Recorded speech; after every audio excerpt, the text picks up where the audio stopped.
What's up guys, Aimee Langdon with Langdon Tactical, and I am here at one of our favorite local gun stores, the Shooting Range in Queen Creek, Arizona. Finding the right gun for you can be challenging, so I want to talk about a couple of the things that you need to consider at a very high level. The first is the caliber of the gun. Are you looking for a .380, 9mm, 40 or 45 caliber gun? Those are probably the most popular. The caliber of the gun is the size of the diameter of the bullet that works in that particular firearm. .380 caliber is generally a slightly softer shooting bullet. 9mm is the most common size bullet out there. A 40 and 45 caliber bullet is going to be a lot larger, but it's also going to be more powerful as it travels through the firearm. In most cases, a 9mm or a .380 are probably what you're looking for. Second, what is this gun going to be used for? Is it going to be used for home defense? Is it going to be used for heading to the range to shoot and train with? Or is it going to be used as a gun that you're looking to everyday carry? Considering that, the next thing that you're going to decide is what size gun am I looking for? If you're my size, you're looking for an everyday carry gun, you're probably not going to pick a full-size gun. Why? Because it is a large frame and a large slide and barrel. What's the difference?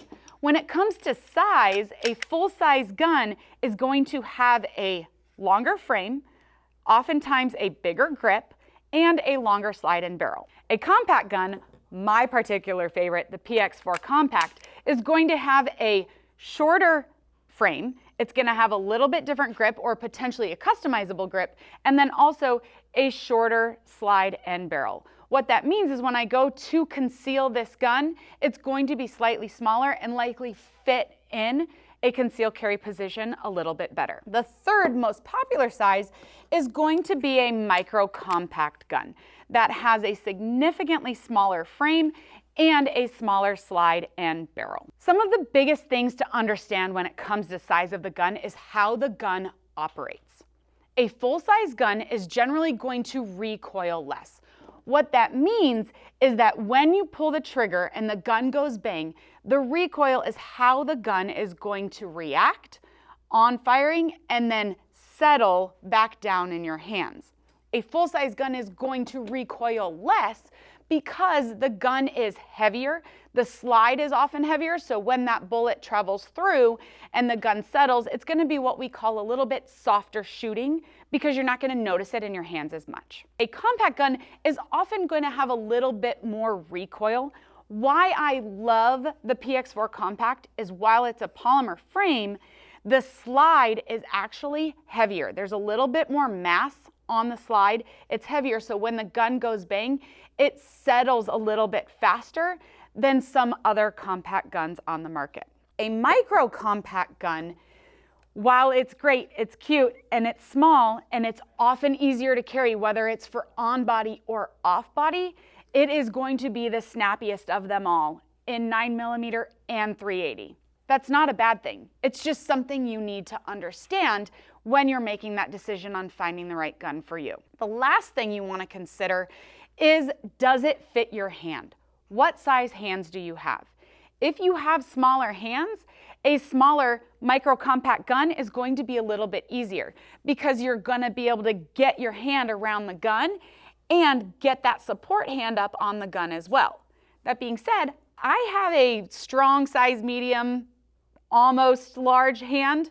I like to pretend they're a little bit larger. And that means that on a micro compact gun, my hands are covering a lot of the gun.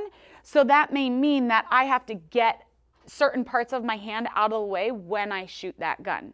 However, if I have a strong grip and I have a strong control, that snappiness is going to be less recognized when I'm shooting this gun. In comparison, a full-size gun is going to really fit my hand and I'm going to be able to cover the entire grip area of that gun with both of my hands. So chances are I'm probably going to be able to control that gun better. That being said, if I'm going to go carry this gun, concealing this full-size gun is going to take up so much of my body mass that it's probably not practical. If you're looking for some information on what size gun is going to be best for you for concealed carry, check out the Concealment Carry Principles video linked below from Tessa Booth and Filster because it's awesome and it's super helpful when you're looking for different size guns. Another thing to consider is how the gun operates. Does the gun have a safety? Is it a double action, single action gun? Is there a decocking mechanism that you need to be able to reach and operate in order to understand the gun? The other piece is the mag release. Can your fingers reach the mag release so that you can drop the magazine? If your strong hand thumb can't reach that magazine release, can your support hand leverage that magazine release? Those are all things that you need to consider in how the gun operates. Another thing to consider is trigger reach. Can your trigger finger reach the trigger and pull that trigger confidently and smoothly? On a double action, single action gun, that first trigger pull is going to be longer.